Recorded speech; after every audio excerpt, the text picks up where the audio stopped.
on va arriver sur le chapitre 12. Et en fait, donc faut savoir que le 12-13 est centré uniquement sur l'histoire de Charline et Giovanni, l'annonce de la grossesse et comment ça s'est fini entre eux. Faut savoir que, donc, pour faire résumer, parce que là je vais pas tout vous lire, sinon ça va être très long. Pour faire très court. Pour faire très court, elle a rencontré Giovanni à 16 ans, elle venait d'arriver sur Marseille pour son école de photo. Vu que de base, Charline est de Toulouse, où elle Absolument. revient après. Donc de là, elle va papoter plus en profondeur donc de sa relation avec Giovanni qu'elle a rencontré donc relativement jeune. Et en fait, Charline est tombée très très vite sous le charme du garçon. Donc c'est elle qui allait l'avoir le premier coup et tout ça. Et tout a commencé parce que madame a voulu aller prendre en photo Giovanni. Absolument. Parce que de base, elle était en études de photo et elle avait pour thème d'un de ses professeurs de faire des photos d'un inconnu dans la rue. Et donc elle est tombée par le pur des hasards sur lui. Et c'est comme ça en fait qu'ils se sont rencontrés, c'est comme ça qu'ils ont accroché, qu'ils se sont revus et qu'ils sont finis par se mettre ensemble très rapidement. Donc en gros, elle nous explique, donc elle, on a quand même affaire à une demoiselle relativement bosseuse. Et Ouais, 1 an avant d'avoir son diplôme, c'est là où elle signifie, c'est cette année-là que les choses ont commencé à changer, mais toujours sans que j'en sois réellement consciente. En fait, ce qui se passe, c'est que concrètement, quand on lit l'histoire, on s'aperçoit à quel point est-ce que Giovanni, c'est un red flag à lui tout seul, le mec. absolument. C'est un red flag à lui tout seul. On pourrait le décrire très rapidement comme un pervers narcissique. Clairement, c'est absolument ça. C'est un pervers narcissique et qui a eu une emprise très rapide sur Charline, au point qu'elle s'est déconnectée de Noah, son meilleur ami, qu'elle s'est déconnectée même de ses parents pour n'être finalement qu'à lui, puisqu'il n'y avait que lui qui était bon pour elle, selon lui. Voilà, donc pour citer un petit peu le livre, elle nous dit petit à petit, je suis rentrée dans une sorte de bulle où plus rien n'existait hormis lui, mes parents et mon meilleur ami. Un soir, alors que je bossais sur mon mémoire de fin d'études, je n'avais absolument pas vu le temps passer, et lorsque Joe est rentré de son stage, le ménage n'était pas fait, le repas non plus. Il s'est mis dans une colère noire et m'a giflé en me traitant de bonne à rien. Il s'est de suite excusé pour son jet en m'expliquant qu'il avait eu une mauvaise journée et que cela ne se reproduirait pas. Qu'on soit bien clair, Si ça vous arrive, s'ils le vous font vous une barrez. fois, ils le feront Il n'y deux a pas fois. de, y a pas de je ne l'ai pas fait exprès, j'étais énervée. Il n'y a aucune excuse à ça. Vous prenez vos affaires, vous vous barrez, Voilà. direct. Parce que là, on va avancer un petit peu. Vous allez vous apercevoir à quel point, pour le coup, là-dessus, c'est. On a été, donc là, ce soir-là, Giovanni l'a giflé. On va vous le répéter encore une fois.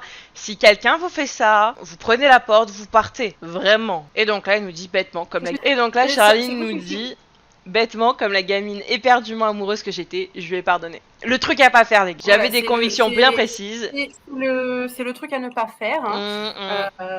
Mais malheureusement, quand on est amoureuse, on fait souvent des choses stupides. Et là, la chose la plus stupide qu'on peut faire, c'est rester avec quelqu'un qui est violent avec nous. Et c'est ce qui s'est passé donc pour Charline. En plus, elle nous le dit. J'avais des convictions bien précises et j'avais toujours dit que si la moindre personne posait la main sur moi, je ne resterais jamais avec lui. Faut vraiment bien vous mettre dans la tête, les gars, que là, on décrit comme comportement de la part de Giovanni n'est absolument pas tolérable. Ok. Donc là, elle nous explique, le lendemain soir, quand je suis rentrée des cours, il m'avait préparé un joli repas aux chandelles et m'avait acheté un bouquet de fleurs. Je me suis dit que j'avais eu raison de ne pas partir et que c'était inutile d'en parler à mes parents ou même à Noah. Grosse erreur aussi là que Charline fait, c'est qu'en fait, résultat, elle le pardonne et n'en parle absolument pas. Et en fait, c'est ça qui va vraiment la. Et Faire la. l'acte reste sous silence. C'est surtout ça, en fait. C'est ça. Donc derrière, elle reprend un petit peu son cours. Un dimanche matin, c'est là qu'il a commencé à parler d'enfants. Étant tous deux enfants uniques, notre rêve était d'avoir une grande famille. Il me reste 6 mois à tenir avant mes examens finaux. Joe répétait sans arrêt que même si des femmes tombent enceintes très facilement, d'autres mettaient des mois, voire des années. Il me répétait que je lui offrais simplement une preuve d'amour supplémentaire, et c'est naturellement qu'il a réussi à me faire arrêter la pilule contraceptive. 1 mois, 2 mois, 3 mois d'essai, toujours le même résultat sur des tests de grossesse, négatif. Donc de là, en fait, on s'aperçoit quand même que même si elle a envie d'enfant, elle a quand même conscience qu'elle a ses examens et que c'est pas le moment et que c'est encore lui qui va pousser la chose pour que elle se mette à arrêter la pilule et qu'elle ait envie d'avoir un enfant. Mais c'est assez enfin, c'est lui vraiment qui lui retourne la tête encore une fois. Hein. C'est du chantage affectif. C'est C'est une ça. preuve d'amour que tu fais envers moi. C'est une sorte de chantage affectif. Et dans le comportement du coup de cette personne-là, c'est une façon supplémentaire de cadenasser du coup Charline, de la garder près de lui. Plus il y a de cadenas autour d'elle et plus ce sera difficile pour elle de partir. Et du coup, ça c'est le dernier cadenas qui, pour lui, dans son esprit, est l'ultime cadenas, celui qui fera qu'elle restera pour toujours avec lui en fait. Derrière, elle nous explique bien donc que Jo devient importante. Que faire l'amour résultat n'est plus un plaisir mais un simple moyen de tomber enceinte et en gros elle a beau lui expliquer qu'avec le stress de ses examens et tout ça c'est peut-être à cause de ça que ça marche pas, le mec il s'acharne à en devenir agressif. Il lui dit qu'elle a un problème, que c'est pas normal, je te b*** 3 fois tous les 2 jours, c'est pas normal, je comprends pas pourquoi ça marche pas. Elle a beau lui avoir dit que c'était pas grave, que ça pouvait mettre du temps, que ça dépendait des femmes, qu'ils essayaient depuis pas très longtemps. Moi par exemple, je prends l'exemple de ma mère. Moi, elle m'a eu 1 mois et demi après avoir arrêté sa pilule. Mon frère 2 semaines après. Le petit dernier, ils ont mis 8 mois à le faire. Hein. Donc ça dépend complètement du cycle, ça va dépendre de la personne et tout ça. Donc bien évidemment. Ça dépend de l'état psychologique et physique aussi des deux. C'est ça. Et donc forcément, là, ce qu'elle explique, c'est que concrètement, faire l'amour, s'il n'y avait plus rien de magique, c'est que c'était juste devenu obligatoire. Voilà, ce qui fait que, en règle générale, ce genre de choses aussi bloque encore l'arrivée d'un bébé. Et Charline nous dit quand même que c'était devenu aussi banal que de se brosser les dents, c'était un automatisme. C'est très très compliqué. Faut savoir que ça, pour des femmes qui ont été dans une situation un peu similaire, c'est horrible de se dire à quel point c'est vrai. Que quand vous vous retrouvez comme ça, cloisonné vraiment à vous forcer, même si le sexe reste quand même un plaisir, il y en a plein qui se bloquent dessus parce que y a plus de plaisir en fait. Faut faire un enfant, il y a plus de plaisir. Et concrètement, ça faut savoir que pour tomber enceinte quand t'es comme ça, c'est quasiment impossible quoi. Donc bon, de là, à 1 mois de passer mes examens, mon test s'était révélé positif enfin. J'étais heureuse, j'allais être maman, Jo sera moins sous pression et son rêve de paternité prenait vie. À peine les tests positifs, je suis partie en direction du cabinet d'analyse médicale pour faire valider le test par une prise de sang. Le résultat tombe, c'est officiel, je suis bel et bien enceinte. C'est aux anges que je rentre chez nous pour annoncer la bonne nouvelle à Jo. Après tout, lui qui était si impatient, il va se réjouir de la nouvelle, j'en suis certaine. J'ai attendu toute la soirée avec mon résultat d'analyse entre les mains et qu'il rentre de son stage. Mais il est arrivé chez nous à plus de minuit, soit quasiment 5 heures plus tard que d'habitude. Qui plus est avec une haleine empestant l'alcool, je lui ai tout de même annoncé la si bonne nouvelle.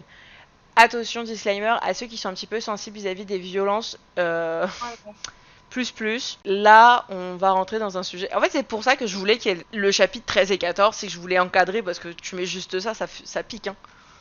Ouais, c'est... Ah, meuf, il est dur. Voilà. Surtout que je l'ai amené hyper tard quand même dans l'histoire, parce que j'avoue que c'est pas le genre de chose qui est hyper facile à écrire. Et à lire, c'est très compliqué.